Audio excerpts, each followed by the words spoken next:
Alex was tired. His boots felt heavy, his arms sore after a full shift fixing coolant pipes on the outer hall of the outpost.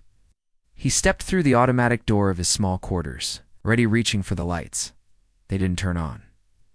Great, he muttered. The power was still flickering across the outer sections of the station. He dropped his toolkit beside the chair and walked toward his bed. Then he stopped. Someone was there. A figure sat on his bed, long limbs tucked in, tail swaying slowly. Her skin had a faint shimmer under the emergency light. Her eyes were large, silver, and watching him closely. "Oh, hello," Alex asked, heart suddenly racing. "I have come," she said, her voice calm but firm. "It is a mating emergency." Alex blinked. "A what?" She stood, stepping forward, completely unbothered by the fact she wore nothing. He quickly turned away and grabbed a blanket from the chair, throwing it toward her without looking. "Here. Please, just cover up," he said, flustered. She caught the blanket, confused. "This is not part of the ritual." "What ritual?" Alex said, backing up until his back hit the door. "Who are you? Why are you in my room?" She sat back down on the bed, now wrapped in the blanket, and tilted her head. "I am Sela. Blah. I am from the Ilari people. During our mating emergency phase, we must bond quickly to avoid physical and mental decline." Alex rubbed his face. Okay, let's slow down. This is a lot." "You're saying your biology needs someone to bond with?" "Yes," she nodded, "but why me? Your scent is calm. Your energy feels stable, and you offered me bread last week," she said, as if that last reason sealed the deal. Alex remembered. She'd been sitting alone in the station's shared mess hall, looking lost. Offered her a slice of human-style bread and said she looked like she needed company. He didn't think it was a big deal. "Listen," he said, calming himself, "I think there's been a misunderstanding. On Earth, we don't just, jump into bonding because of a phase.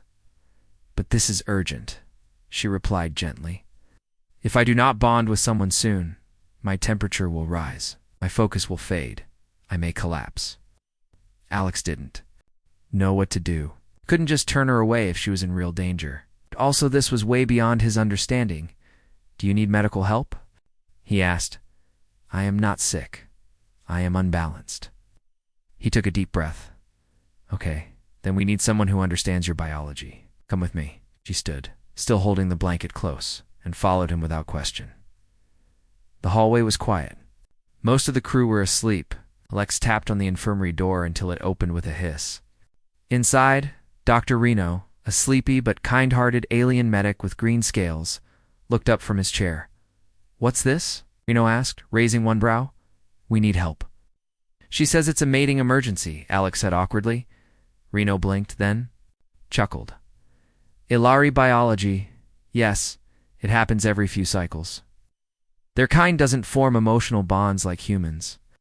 But when the emergency starts, they seek out a stabilizer, someone whose presence calms their nervous system." "And that's me?" Alex asked. Apparently, Reno said. "And no, it doesn't require anything inappropriate. Just time, comfort, closeness. Think of it like emotional grounding." Alex sighed in relief. Sela looked at him. "So you will stay with me?" "I guess I will," he said, unsure. "But you need to understand, I'm not. We're not doing anything weird." She nodded. "No weird, just presence." Reno handed Alex a datapad. "Read this. It's about the Ilari emergency cycle. We'll need to help her regulate her body heat and emotional spikes. Just be kind. Be consistent." Alex led Sela back to his quarters, this time better prepared. He gave her a clean robe from the station supplies and set up a temporary second bed near his.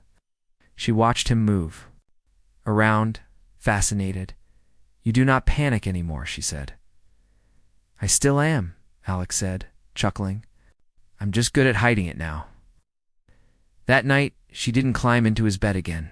Instead, she lay on the cot, eyes wide open, watching him sleep. Occasionally, she whispered soft notes in her language like a song to herself. Alex didn't sleep much. His mind kept circling one thought. What had he gotten himself into? Alex woke up to the sound of humming. It was soft, calm, and unlike anything he had ever heard. He opened one eye and saw Sella sitting cross-legged on the cot, her eyes closed, her hands resting on her knees. She was glowing faintly, not from light, but from a sense of peace. "Good morning," she said, opening her eyes the moment she sensed him awake. "Morning," Alex replied, still groggy. "Did you sleep?" "No, Ellery. Do not sleep during this phase. We meditate." "Well, you looked relaxed," he said, sitting up and rubbing his eyes. "I guess that's a good sign?" "Yes," she said. "You helped. Your nearness reduced my internal pressure by 17%. Alex blinked. "You measured that?" "Of course," she said calmly. "We monitor everything during emergency cycles." He got up and stretched. "Okay, let's get breakfast." "You need food, right?" "Yes. Shared food increases bonding energy." Alex wasn't sure what bonding energy meant, but he figured she meant trust or comfort. They walked together to the mess hall. The early crew shift was just starting, so it wasn't too crowded. Still eyes turned as they entered, especially when they saw Sella wearing one of the oversized robes meant for visiting diplomats. A few crew members raised eyebrows. Some whispered. Alex tried to ignore it. "What would you like?" he asked her. "What do you eat?" she replied. "I want to know your preferences." He grabbed 2 trays of eggs, toast, and fruit. Sella copied the way he used his fork, though. She kept looking at the toast with curiosity. "You offered me this before," she said, holding up the slice. Double quotes, "yeah. I thought you looked hungry." "No one else offered me anything that day," she said. "Your action had weight." "It was just bread," he said, smiling. "For you, maybe. For me, it meant safety." They ate in silence for a while. After breakfast, Alex took her to the observation deck. He often came there to think when he was overwhelmed. Sella stood close to the glass wall, staring at the stars. "Why do you come here?" she asked. "Makes me feel small, in a good way. It reminds me there's more than just me and my little problems." She looked up to the Alarici stars as ancestors watching us. "It's a nice thought," he said. "I like your thoughts." 2. Alex turned to her. "You're serious about this bonding thing, huh?" "Yes," she said. "But I do not expect you to choose me. I only ask for time." He nodded slowly. "You'll get that, but it still feels strange." "Just a mechanic. I don't even know what I'm doing." "You're doing well," she said softly. "You do not lie. You do not pretend. That is enough." Later that day, they met with Dr. Reno again. "Her vitals are stabilizing," Reno told Alex, checking readings on his scanner. "She's still in the emergency phase, but it's slowing." "How long will it last?" Alex asked. "Depends," Reno shrugged. "For some, a few days. For others, weeks. Especially if their bond partner is confusing." Alex looked guilty. "I'm not trying to be confusing." Reno chuckled. "You're human. That's confusing enough." Sella tilted her head. "I do not find him confusing. I find him calming." Reno raised a brow. "Interesting. Well, whatever you're doing, keep doing it." After the checkup, Sella asked if she could help Alex with his work. "You want to help with engineering?" he asked, surprised. "Yes. I want to understand what you care about," he agreed. And together, they walked to the maintenance level. The place was filled with tools, wires, panels, and blinking consoles. Sella watched everything closely. Alex handed her a scanner. "This tells you where there's heat loss in the pipes. Press here." She pressed the button and looked at the screen. "There's a leak. 5 degrees difference. You got it?" He smiled. "Nice job." As the hours passed, they worked side by side. Sella didn't talk much, but she asked good questions. She moved with care, focused on everything he explained. When their shift ended, she followed him back to his quarters. This time, she didn't sit on his bed. Instead, she sat on the floor beside his chair. "I have learned," she said. "What? Did you learn? Your work is important to you? You care about the station's safety? You care about others?" He looked at her, surprised. "Most people just say I fix pipes." "You fix more than pipes," she said. "You fix what is broken." That night, Alex placed a small cushion on the floor for her. More comfortable than the cot, said. She nodded and settled down.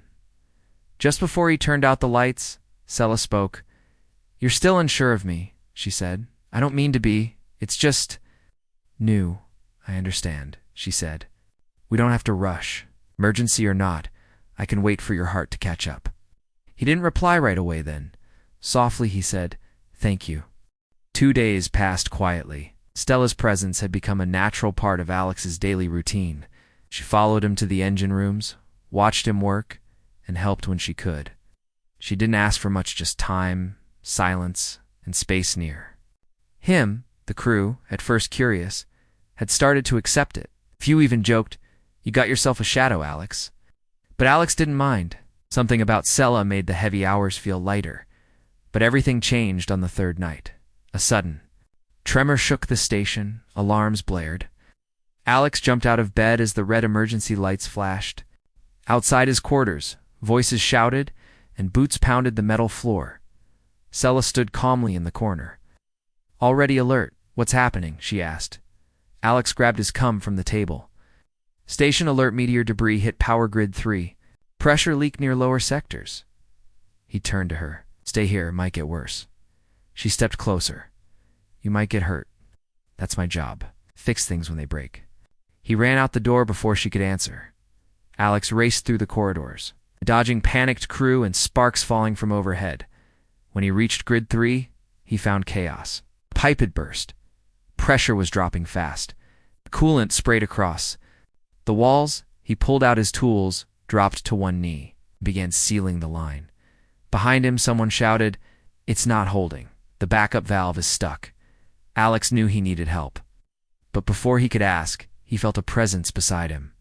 He turned and saw Sella calm and focused, holding out the emergency toolkit.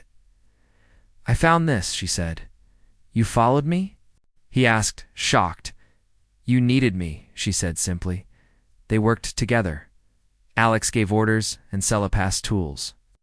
The steam burned their skin, but they kept going. Finally, with a loud click, the seal closed. Pressure began to stabilize. The alarm lights faded to yellow. Alex sat back, breathing hard. His hands were shaking. Sella knelt beside him and gently placed her palm on his shoulder. You are safe now. He looked at her and saw something different. Not just calm, not just peace, she looked. Proud, you shouldn't have come, he said, still panting. I had to, she replied. My cycle is tied to your emotions. If you died, I would lose more than balance. He stared at her. Words caught in his throat. She helped him stand. Steadying his weight, later, after medical scans and a quick meal, they returned to Alex's room. He dropped onto the chair, exhausted. Sella sat at his feet. You saved the station, she said. Not alone, he replied. You helped. What you want? Let me. They sat in silence, listening to the quiet hum of the station, now at rest. Then Sella whispered, I felt your fear today. Yeah, I was scared, Alex admitted. But you kept moving. That is courage. He didn't answer. He looked at her, and for the first time, he saw how carefully she watched everything. How she noticed what others ignored. How she gave more than she took. Sella, he said slowly, this thing between us. It's getting real, isn't it? She nodded. It already is. He let out a soft breath. I never planned for any of this. 1 minute I was handing you a slice of bread. Now, you're in my life like you've always been here. Maybe your heart called mine, she said softly. And what if I'm still learning to understand yours? He asked. Then I will wait, Laurie. Learn patience from stars. She reached out and gently touched his hand, not pulling or grabbing, just resting there. Your heat helps me. But now, your voice, your kindness, your way of looking at the world, it heals something I didn't know was broken. Alex looked. Down at their hands, then up at her. You're not just here for emergency balance anymore, are you? No, she said. I stay now, because I choose to. He smiled a little. And you're okay with me being slow? You are not slow, you are careful. Careful means it matters. The lights dimmed as the station shifted into rest mode. Outside the window, the stars shimmered like a soft ocean of light. Alex stood and walked to the glass. Sela joined. "Him, do you think?" he said quietly. "We're supposed to be part of each other's stories." "Maybe not supposed to," she answered, "but chosen." He turned to her.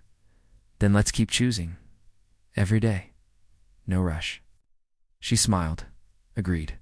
For the first time, he placed his hand over hers by choice, not from duty or confusion, but from connection. It was no longer just about stabilizing her. It was about discovering something unexpected. Together? Sela no longer followed Alex like a shadow. She walked beside him now, at ease, as if they had always been partners. Alex noticed the difference not just in her movements, but in the way she looked at him. The emergency phase in her body was fading. Her temperature remained stable. The strange energy that once buzzed around her had softened. But even though the emergency was ending, she didn't seem eager to leave. One evening, after finishing repairs near the docking bay, Alex and Sela sat in the observation room. Outside the glass window, ships moved like fireflies against the dark. Sela sat close, not touching, just near enough to share silence. "You seem quiet today," Alex said. "I am thinking," she replied. "About what?" "My clan will contact me soon," she said. "They will ask where I am, why I haven't returned, and what will you tell them?" "I don't know yet," she said softly. "My people do not understand slow bonding. To them, bonding happens fast, quick, efficient, based on needs. But I don't want to leave this feeling behind." Alex leaned back. "What feeling?" "It's calm, this trust, this growing thing. Between us, it doesn't burn like fire. It grows like roots." He smiled. "Roots are strong, harder to break." He sat in silence for a while. Just then, Alex's cum buzzed. "Mechanic Alex, report to Bay 4. Urgent diplomatic arrival," he groaned. "Every time I sit down," Sela stood with him, "I'll come." They reached Bay 4 just as a sleek, dark silver ship landed. A group of tall figures stepped out. Their robes flowed and their eyes were sharp like glass. Alex recognized them instantly. Alari elders. Sela stiffened. One of the elders stepped forward. She was older, her hair braided with glowing threads. "Sela of the Soft Path," she said in a deep voice. "You were expected. Cycles ago, you broke protocol." Sela bowed her head. "I experienced a bonding emergency." And yet the elder looked at Alex. "You chose a human." Alex straightened but didn't speak. "This is Alex," Sela said calmly. "He became my stabilizer. He helped me through the cycle. Now, he is more." "This is unacceptable," the elder said. "The bond must be completed through a Lari ritual. He must prove he is worthy." "I do not follow that path anymore," Sela said. "I choose him with my own heart." The elder frowned. "So, he must face the trial." "What trial?" Alex finally asked. "Alari bonding is sacred," she explained. "We test courage, patience, and balance. If you pass, we recognize your union. If you fail, Sela returns with us."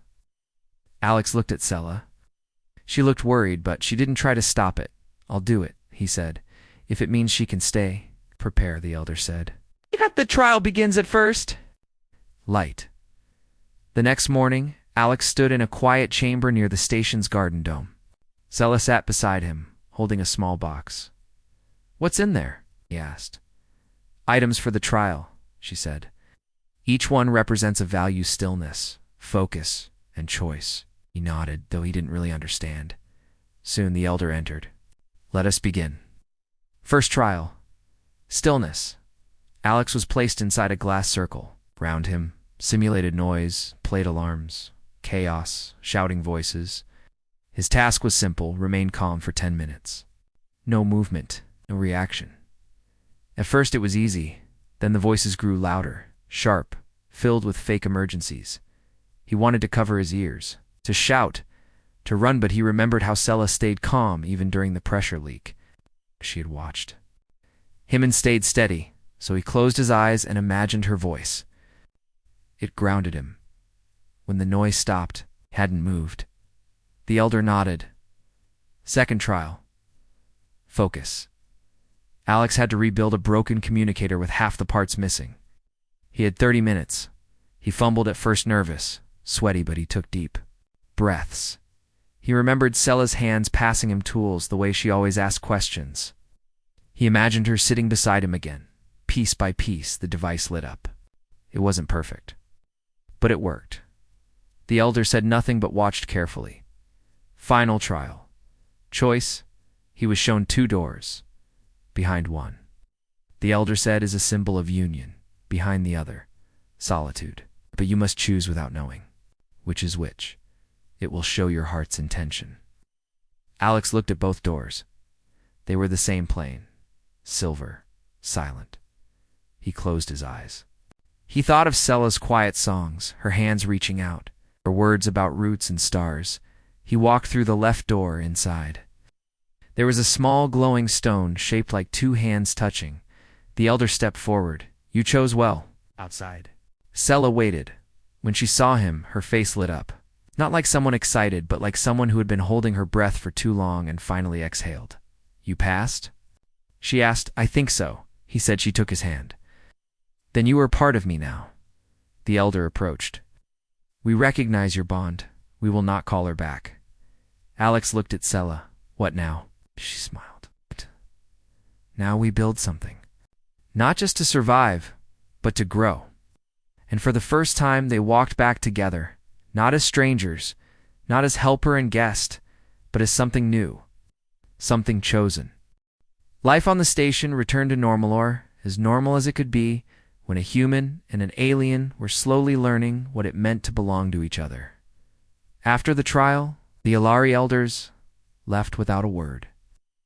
They didn't show approval, but they also didn't stop Sella from staying, and that silence in Alari tradition meant permission. Alex and Sella continued working together, but something had changed. They no longer walked side by side as strangers growing close. They now moved like 2 parts of the same thought, the same plan. On one quiet morning, while fixing a broken panel in the mess hall, Alex looked up and said, You know, this used to be a lonely job. Sella handed him a tool. And now I look forward to it. She smiled. I think of your words when I wake. Your voice calms me. He paused, then said softly, You do the same for me. Though nothing romantic had happened between them, something deeper had formed. It was not forced, not rushed. It was slow and steady, like rivers cutting paths through stone. But peace didn't last long. A few days later, a group of new travelers arrived at the station. They were traders from a distant system, loud, flashy, and curious. They quickly noticed Sella and her closeness to Alex. At first it was only stares, then came whispers, and then, one evening in the mess hall, a tall trader with sharp eyes stepped in front of Alex as he carried 2 trays, one for himself and one for Sella. Didn't know humans made pets of Alari now, the trader said with a smirk. Alex didn't answer. He kept walking. But the trader moved to block him again. Maybe you didn't hear me, friend. She with you, or just your toy? Sella stood up before Alex could speak. She walked forward and looked the trader straight in the eye. I am not a toy, she said clearly. I am bonded by trial and choice. Speak again with such words and you shame only yourself. The mess hall went silent. The trader laughed awkwardly and backed off. Muttering something under his breath, Alex sat beside her, placing her tray gently on the table. You didn't have to say anything. Yes, I did, she replied. People don't understand. They only see what is different, not what is true. What is true, he asked, that I chose you. And you chose me? That truth is enough. Alex looked down at his food. I thought things would get easier after the trial. And things rarely get easier, she said gently. But we grow stronger. Later that night, they sat in the garden dome, surrounded by glowing plants and soft lights. Alex leaned back against the glass wall. Sella sat beside him, watching his face. Do you ever miss your homeworld? He asked. Sometimes, she said, but I do not miss the silence. Alari, do not speak feelings. They show them in ritual, but you say your heart with words. That feels warm. He nodded. Humans talk too much sometimes. But I like it, she said. You tell me your thoughts. I never have to guess. He smiled slightly. I do. You ever wonder where this goes? Yes, but not in fear. I wonder with hope. Alex looked at the stars. I never thought someone would really see me like this. I saw you the moment you gave me bread, she said. You thought I was lonely. You were right. I just didn't know how to say it then. A long silence followed, but it wasn't. Empty. It was full of quiet understanding. Then Sela asked, if my cycle ends fully and the bond fades, will you still want me near? Alex turned to her slowly. The bond didn't make me care about you. You did. She looked down, touched by his words. He continued. Even if your body returns to balance, even if the emergency ends, you're still the best thing that's happened to me out here. Cella's voice trembled just a little. Then I will stay. Even if my kind would not understand, even if the stars forget me, I will stay because my heart remembers. They didn't hug. They didn't touch. But they leaned closer to lives, finally not drifting alone in space. That night, when Alex fell asleep, he dreamed of a home not made of walls or steel, but of warmth, of shared meals, small smiles in quiet places. And in that dream, Shella was there watching the stars beside him, hand resting over his, just enough to say, I choose you, still. The days passed quietly. But with a new kind of peace, Sela had officially asked to stay on the outpost as a cultural liaison, a bridge between the Alari and other species. Her calm presence helped many who struggled with differences. Alex watched her grow into this new role, proud and amazed. He no longer saw her as just the alien with a strange emergency. She was someone who belonged here, in this patchwork of stars and steel. One afternoon, as Alex finished a repair near the communication tower, Sela approached. Alex, she said softly, there is something I want to share. He wiped his hands on his pants and turned. When the emergency began, I thought it would end quickly. That I would return home and forget all this. She paused, looking at the horizon of stars visible through the viewport. But I have learned something different. The emergency was never about biology alone. It was about finding connection. Alex smiled gently. Connection is what we all need. Yes, she said. And you showed me that connection is patient. It grows slowly, but holds strong. Not forced, but chosen. He stepped closer, their shoulders almost touching. You changed me, Sela. More than you know. She looked up, eyes bright. You changed me too, she whispered, not just with your help. They stood in silence, listening to the distant hum of the station later. At the communal dinner, the crew noticed how different they were, now not just in proximity, but in something unspoken. They were a pair who had found balance, a quiet strength in their unity. Even the traitors who once mocked them now nodded with respect. One evening, Alex and Sela sat in the observation dome again. This time Alex pulled out a small, smooth stone he had found on a distant planet during a mission. This is for you, he said, holding it out. Sela took it carefully. It is a symbol of Earth's rivers, steady, enduring, and always moving. Forward, she smiled. Thank you. We'll carry it with me always. Alex took a deep breath. Do you think this is love? Sela looked at him, eyes soft and sure. Yes.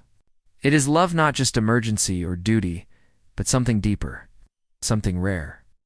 Alex reached out and gently took her hand. Then let's see where it takes us. No rush, no pressure. Just us. She squeezed his hand. Together. Lights dimmed as night settled over the stars. They sat side by side, hands intertwined.